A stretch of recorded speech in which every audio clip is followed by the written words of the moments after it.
مولانا سید سلمان حسینی ندوی صاحب کے انتقال کے بعد دو بحثیں چھڑ گئیں۔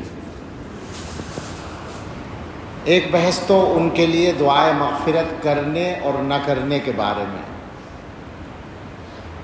اصلاً تو لوگوں نے یہی چھیڑی جبکہ یہ چھوٹی بات تھی اور کوئی بڑا مسئلہ نہیں تھا، لیکن جن لوگوں نے یہ بات چھیڑی وہ اللہ جانے کہ حق کے نادان دوست تھے یا دانا دشمن تھے، کہ اس کی وجہ سے ایک دوسری بحث چھڑ گئی، اور خاص طور سے ان کا ساتھ دینے والے لوگوں کو موقع مل گیا ان کا دفاع کرنے کا، اور اس کی وجہ سے ایسی صورت بن گئی جیسے حضرات صحابہ رضی اللہ تعالیٰ عنہم کے بارے میں غلط باتیں کرنا، گستاخیاں کرنا یہ کوئی خاص مسئلہ نہیں ہے، ایک اختلاف رائے ہے، بس ایک آدمی کا عمل تھا۔ بہت سے لوگوں نے شاید اسی کے رد عمل میں تعریفیں شروع کر دی ان کی، کاش یہ بحث نہ چھڑتی، انتقال ہوا، نماز جنازہ ہوتی جیسے سب کی ہوتی ہے اور بات ختم ہو جاتی، لیکن لوگوں نے بحث چھیڑ دی۔ تو اس میں جو زیادہ بڑی بات ہے، زیادہ بڑا مسئلہ ہے، وہ وہی ہے نظریے کا۔ حضرات صحابہ رضی اللہ تعالیٰ عنہم کا مسئلہ معمولی نہیں ہے، اور اس کا تعلق ہدایت اور گمراہی سے ہے، لہٰذا جو حضرات اس معاملے میں مداہنت سے کام لے رہے ہیں، ان کی حیات میں بھی لیا لوگوں نے اور آج بھی لے رہے ہیں۔ بہت سے لوگوں نے یہ کیا کہ ان کی ان غلط باتوں کو، گستاخانہ باتوں کو علمی اختلاف سے تعبیر کیا۔ لوگوں کو یہی پتہ نہیں ہے کہ اختلاف کیا ہوتا ہے، اور یہ جو بات ہے کہ اختلاف رائے کو برداشت کرنا چاہیے، تو کون سا اختلاف رائے ہے جو برداشت کرنے کی گنجائش ہے، اور کون سی بات ہے جس کے بارے میں چپ رہنے کی گنجائش نہیں ہے۔ آج بھی کسی صاحب نے لکھا ہے، انداز ایسا ہے، بڑی مشکل ہے، انداز ایسا ہے جیسے مولانا کی بات کی تردید کرنے والے ان کی عزت سے، ان کی مقبولیت سے حسد کی بنیاد پر ایسا کرتے ہیں۔ لا حول ولا قوت الا باللہ، اس سے بڑی غلط بات تو ہو ہی نہیں سکتی۔ عزت تو ان کی اس وقت تھی جب وہ صحابہ کے بارے میں گستاخی نہیں کرتے تھے، کیا اس وقت کوئی حسد کیا گیا ان کے ساتھ؟ سوال یہ ہے، جب انہوں نے یہ غلطی شروع کی تو غلطی کو غلطی کہا گیا، اس کا تعلق حسد سے نہیں ہے، اور یہ وہ اختلاف نہیں ہے کہ صاحب علمی اختلاف میں ایک دوسرے کی رائے کو برداشت کرنا چاہیے۔ یہ تو امت کے اندر گمراہی کا راستہ کھولنے والی بات ہے، اور میں بہت ہی تکلیف کے ساتھ یہ بات کہوں گا کہ اس طرح کے مسائل کی سنگینی کو سمجھنے میں کمزوری دکھانے والے صرف جماعت اسلامی کے لوگ یا صرف ان کے تلامذہ نہیں ہیں، ہمارے فضلاء بھی بہت سے پائے جاتے ہیں۔ میری سمجھ میں نہیں آتا کہ ایسا کیوں ہے۔ جو لوگ دین کی سمجھ گہرائی کے ساتھ رکھتے ہیں ان کو یہ بات معلوم ہے کہ امت میں کون سے مسائل ایسے ہیں جو بالکل علامت کا درجہ رکھتے ہیں۔ بالکل سادہ سے انداز میں پوچھتا ہوں کہ صحابہ کرام کے سلسلے میں مولانا مرحوم کے رویے کے بعد کسی کی ہمت ہے، ان کا دفاع کرنے والوں کی بھی ہمت ہے کہ وہ یہ ثابت کر دیں کہ ان کو اہل سنت والجماعت میں شامل مانا جائے؟ تو صحابہ کے مسئلے کو اس موقع سے ہلکا بنانے کی کوشش نہ کی جائے۔ ظاہر انتقال کے بعد ایک ہمدردی ہوتی ہے، ہمیں بھی ہے، لیکن ہم جو دیکھ رہے ہیں کہ اس موقع کا غلط استعمال کیا جا رہا ہے۔ بہت سے لوگ تعریفوں کے مضامین لکھ رہے ہیں،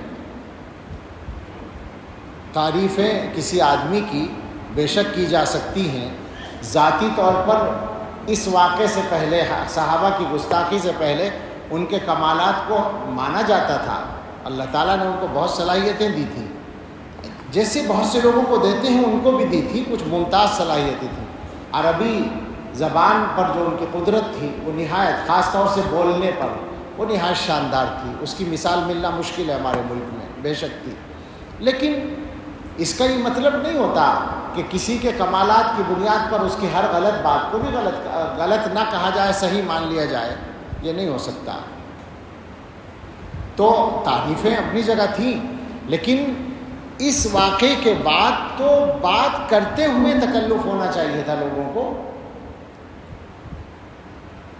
آج جو ہے اگر کچھ لوگوں نے یہ کہہ دیا کہ صاحب ان کے لیے دعائے مغفرت نہ کرو، میں نہیں کہہ رہا ہوں، میں یہ اس موضوع پر آخر میں بات کروں گا، کچھ لوگوں نے کہہ دیا تو اس پر ایسا ہنگامہ مچا اور اس پر دلیلیں دی جانے لگی، لا تسبوا الاموات اذکروا محاسن موتاکم وکفوا عن مساویہم۔ میں ایسے لوگوں سے ایک درخواست کروں اگر تو برا نہ مانیں، جو بات آپ مولانا کے لیے ثابت کرنا چاہتے ہیں، جس دلیل کو پیش کر رہے ہیں کہ اموات کو برا نہ کہو اور محاسن موتا کا ذکر کرو، مساوی کا ذکر نہ کرو، تو کیا بیچارے حضرات صحابہ رضی اللہ عنہم اس درجے میں بھی نہیں آتے تھے؟ کیا وہ اموات اور موتا میں نہیں تھے؟ سوال ہے نا یہ۔ آج آپ کو تکلیف ہے، ایک عام امتی کے بارے میں آپ ان احادیث کو منطبق کر رہے ہیں، یہ احادیث صحابہ کے بارے میں منطبق نہیں ہوتی۔ اس کا مطلب یہ ہے کہ اس ملک میں صحابہ کے حق میں بات کرنا جرم بن جائے گا، یہ نہیں چلے گا، کچھ بھی ہو جائے۔ میں ویسے نہیں بول رہا ہوں، صحابہ کے مقام کو محفوظ رکھنا اس امت کی ذمہ داری ہے، ورنہ یہ امت ختم ہے۔ یاد رکھیں اس بات کو۔ بڑے بڑے محدثین کہہ چکے ہیں کہ جو لوگ دین کی بنیاد کو اٹھانا چاہتے ہیں وہ دین کو براہ راست نشانہ بنانے کی ہمت نہیں رکھتے، تو صحابہ کو نشانہ بناتے ہیں، کیونکہ وہ انسان ہیں۔ انسانوں کو نشانہ بنانا آسان ہوتا ہے، اصل مقصد دین کی مخالفت ہے۔ اور جو لوگ صحابہ کو نشانہ بنانے میں ڈرتے ہیں وہ حضرت معاویہ کو نشانہ بناتے ہیں۔ معاویہ دروازہ ہے عام آدمیوں کے لیے، تو اذکروا محاسن موتاکم وکفوا عن مساویہم ہے، صحابہ کے لیے نہیں۔ حیرت ہوتی ہے کہ کیسے دوہرے معیار لوگوں نے چلا رکھے ہیں۔ یہ بھی سمجھ لو کہ جو حدیث میں حکم ہے کہ برائی کا ذکر نہ کرو، اس سے مراد ذاتی برائیاں ہیں، نظریے کی بات نہیں ہے۔ تو ذاتی برائی کسی کی ذکر نہیں کرنی چاہیے، وہ غیبت زندگی میں بھی کی جائے تو غیبت ہوگی۔ اور ہم پورے اعتماد سے کہتے ہیں کہ ہم نے مولانا کے بارے میں، ذاتی زندگی کے بارے میں، ذات کے بارے میں ایک لفظ کبھی خلاف احترام بھی نہیں کہا، پورا دعویٰ ہے ہمارا۔ اور بھی بعض لوگوں سے اختلاف ہے، شدید اختلاف ہے، ان کی بھی ذاتی زندگی کو گفتگو کا موضوع کبھی نہیں بناتے، بلکہ کوئی بات کرتا ہے تو میں کہتا ہوں کہ بھائی یہ بات نہ کرو، یہ غیبت ہے، بات نظریے پر کرو۔ تو یہ جو کہا گیا کہ برائی ذکر نہ کرو، اس سے مراد ہے اعمال کی برائی۔ کسی آدمی کے عمل کی برائی آپ کو معلوم ہے، اس کا انتقال ہو گیا، اب آپ کہیں کہ صاحب وہ اتنا خراب آدمی تھا، ایسا عمل کرتا تھا، یہ غلط ہے، اس سے روکا گیا ہے۔ محدثین نے باقاعدہ لکھا، امام نووی رحمۃ اللہ علیہ نے، کہ کفار اس سے مستثنا ہیں کفر کی بنیاد پر، منافقین مستثنا ہیں، اہل بدعت مستثنا ہیں، مبتدعہ کے ان کے نظریے کا ذکر کیا جائے گا غلطی کے، اس کو ظاہر کرنے کے لیے۔ تو لہٰذا اگر کوئی آدمی یہ کہے کہ گستاخی صحابہ، حضرت معاویہ رضی اللہ عنہ کی شان میں گستاخی یا دوسروں کی شان میں گستاخی، یہ غلط بات تھی، یہ ان کا غلط عمل تھا، تو یہ اس کے ذیل میں نہیں آتا کہ برائی ذکر نہ کرو۔ ہاں ان کی ذات پر، ان کی شخصیت کی ذاتی چیزوں پر کوئی انگلی اٹھائے تو غلط ہوگا، یہ مسئلہ نظریے کا ہے۔ تو حضرات صحابہ کے بارے میں ان تمام حضرات سے گزارش ہے جو ڈھل مل ہیں، اس معاملے میں کمزور ہیں، اور میں دیکھ رہا ہوں بہت لوگ ہیں، اور یہ خطرناک بات ہے، یہ انہی کے لیے خطرناک ہے جو غلطی کر رہے ہیں، یہ اچھی طرح یاد رکھیں۔ وہ سب اس معاملے میں صحیح راستے پر آ جائیں، اور وہ صحیح راستہ میرا یا آپ کا طے کیا ہوا نہیں ہے، وہ صحیح راستہ فقط علماء دیوبند کا طے کیا ہوا نہیں ہے، وہ اس امت کے سارے بڑے علماء کا طے کیا ہوا راستہ ہے۔ اس میں کوئی اختلاف نہ ابن تیمیہ کا ہے نہ ابن قیم کا ہے، وہ سب اس کے بڑے داعی ہیں صحابہ کے مقام کی حفاظت کے۔ اس میں کوئی اختلاف نہ ابو حنیفہ کا ہے، نہ مالک کا، نہ شافعی کا، نہ احمد کا، کسی کا کوئی اختلاف نہیں ہے، وہ متفقہ چیز ہے۔ اس متفقہ معاملے میں، اس متفقہ معیار میں لوگ باتیں بنانے کی گنجائش نکالنا چاہتے ہیں، اپنے آپ کو زیادہ بڑا سمجھتے ہیں، صحابہ کے بارے میں بات کرنے کی ہمت کرتے ہیں، اور موقع ڈھونڈتے ہیں، موقع تلاش کرتے ہیں۔ ایسے لوگوں کو توبہ کرنی چاہیے۔ بہت لمبی بات نہیں کرنا چاہتا، صحابہ کے موضوع پر تو بہت ساری تفصیلات ہیں، دلائل ہیں، میں بس اس بات پر آتا ہوں